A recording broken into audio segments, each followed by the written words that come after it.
मराठी मतदारांच्या मनात जो प्रश्न आला तोच माझ्या मनात आला. भाजपा जिंकली, बरं कशी? आणि त्याचा शोध घेण्याचा प्रयत्न म्हणजे हे पुस्तक आहे. फक्त एक सांगेन की हे पुस्तक फक्त बाजारगप्पा नाही आहे. 2024 भाजपा जिंकली कशी अशा नावाचं पुस्तक जे ते आज प्रकाशन झालेलं आहे. खरं तर हे पुस्तक ज्येष्ठ पत्रकार संपादक राहिलेले तुलसीदास भोईटे यांनी जे ते पुस्तक लिहिलेलं आहे. आपल्यासोबत थेट तुलसीदास भोईटे सर आहेत. सर, खरं तर दीर्घ असा पत्रकारितेचा प्रवास, संपादक पदाचा प्रवास आणि त्याच्यानंतर टर्निंग पॉईंट असलेल्या ह्या विधानसभा लोकसभेच्या निवडणुका आणि त्याच्यानंतर तुमचं पुस्तक आणि त्याचं नाव आहे भाजपा जिंकली कशी. कशी जिंकली, काय या पुस्तकात काय काय भेटणार आहे?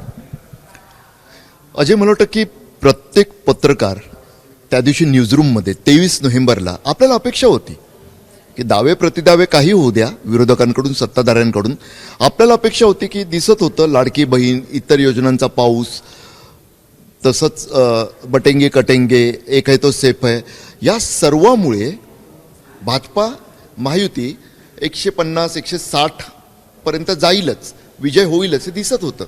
कारण तसाही 4 जूनला लोकसभेचा जो निकाल आला आणि त्यात खरं तर काय घडलेलं, महायुती अगदी खाईत गेली होती, दरीत गेली होती, दरीत कोसळलेली आणि महाआघाडी शिखरावर पोचलेली विजयाचा. अवघ्या 5 महिन्यानंतर जो निकाल लागला 23 नोव्हेंबरचा, त्यात उलटं घडलं. महायुती विजयाच्या महाशिखरावर, महाविजय, तो विजयही नाही आहे, महाआघाडीचाही पुढचा विजय होता, तो शिखरावर पोचली आणि महाआघाडी मात्र दरीत कोसळली. हे घडलं कसं? कारण अपेक्षा होती सत्तेवर येण्याची, महाविजयाची नव्हती. त्याच दिवशी 23 नोव्हेंबरचा जो अनेक पत्रकारांच्या मनात, मराठी मतदारांच्या मनात जो प्रश्न आला तोच माझ्या मनात आला. भाजपा जिंकली, बरं कशी? आणि त्याचा शोध घेण्याचा प्रयत्न म्हणजे हे पुस्तक आहे. फक्त एक सांगेन की हे पुस्तक फक्त बाजारगप्पा नाही आहे. किंवा असं म्हटलं जातं की राजीव खांडेकर सरांनी प्रस्तावनेत जे म्हटलं आहे की राजकीय विश्लेषण सध्या फक्त कधी कधी विशफुल थिंकिंग होतं, मला जे वाटतं तसं नाही आहे. यात आकडेवारीसह तथ्याधारित माहिती देत केलेलं हे विश्लेषण आहे. मराठी आपले वाचक किंवा आपले प्रेक्षक हे खूप चोखंदळ असतात, ते तपासतात. एखाद दुसरी काही ठिकाणी चूक असू शकते, नाही असं नाही, मात्र इतर जी माहिती आहे त्यातून दाखवण्याचा प्रयत्न हाच आहे की भाजपाने कशा पद्धतीनं 4 महिन्यात, कारण 5वा महिना हा निवडणुकीचा होता, कशा पद्धतीनं रणनीती बदलली, मायक्रो मॅक्रो दोन्ही पद्धतीचे नियोजन करून कशा पद्धतीनं आपलं जाळं जास्त आणखी मजबूत केलं. छोटे छोटे जाती ज्यांना काही महत्त्व नाही तसं त्यांना कसं आपलंसं केलं.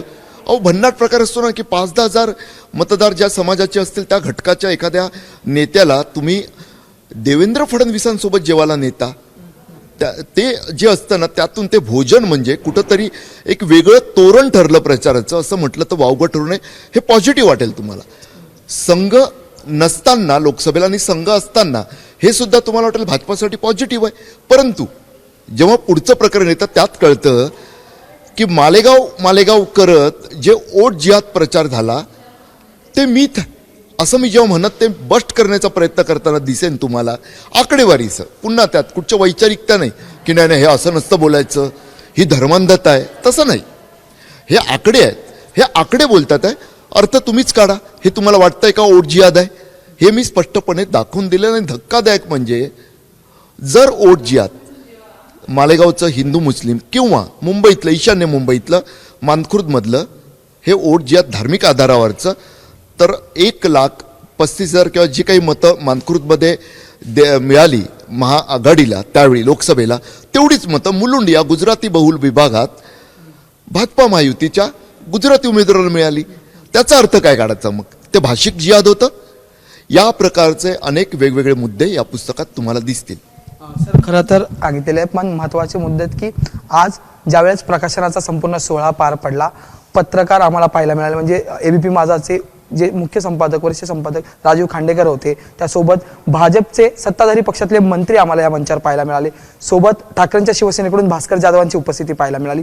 हर्षवर्धन सकपाळ जे महाराष्ट्र काँग्रेस प्रदेशचे अध्यक्ष आहेत हे होते. या सगळ्यांना एकत्र आणून हे पुस्तक मांडणं आणि त्याच्यानंतर मग काय नेमकं त्यांनी सांगितलेलं आहे? म्हणजे मला आज अनेकांच्या बोलण्यात ते जाणवलं. राजीव सरांनी तर त्यांच्या शैलीत त्याच्यावर कमेंटही केली. एक लक्षात घ्या, मुळात होतंय काय माहिती आहे का, विनाकारण हा गोदी मीडिया, हा चाय बिस्कुट मीडिया करत प्रत्येकाला झोडण्याचा प्रकार होतो. 100 10 तसे असतील हो. सर्व कष्टकरी पत्रकार तसे नसतात, न्यूजरूममधले, ते टी व्हीतले असो किंवा डिजिटलमधले किंवा प्रिंटमधले. पण होतंय तसं. त्या पलीकडे जात आपण जे करतोय पत्रकारिता, ती जर आपण व्यवस्थित मांडली आणि कोणत्याही राजकीय विचारांचं जोखड न घेता केलं, मला मान्य आहे की व्हायरल नाही होत आहेत. मग तुम्हाला कोणत्या पक्षाचा जो IT सेल असतो तो सपोर्ट नाही करत. अगदी कधी कधी 45,000 तुमचे फॉलोअर असतात आणि 1-2च तुम्हाला रिपोस्ट मिळतील. परंतु तुम्ही तुमची भूमिका राजकीय जोखड न घेता मांडली तर तुम्हाला अशा पद्धतीनं राजकीय नेत्यांचा विश्वास कमावत, जनतेचा विश्वास कमावत, अशा पद्धतीनं स्वतंत्र पत्रकारिता नक्कीच करता येते. हे पुस्तक मराठी पत्रकारितेच्या स्वतंत्र पत्रकारिता अध्यायातलं एक मोठं प्रकरण ठरेल असं मला वाटतं. धन्यवाद सर आमच्याशी बोलण्यासाठी. शुभेच्छा तुमच्या या नवीन पुस्तकासाठी. आपण जर पाहिलं तर बॅनर सुद्धा या ठिकाणी लागलेला आहे. 2024 भाजपा जिंकली कशी या पुस्तकाचं नाव आहे आणि स्वतः आपल्यासोबत या पुस्तकाचे लेखक आणि ज्येष्ठ पत्रकार तुलसीदास बोयटे सर सोबत होते.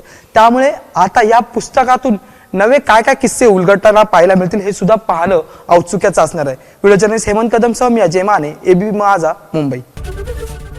ABP माझा, उघडा डोळे बघा नीट.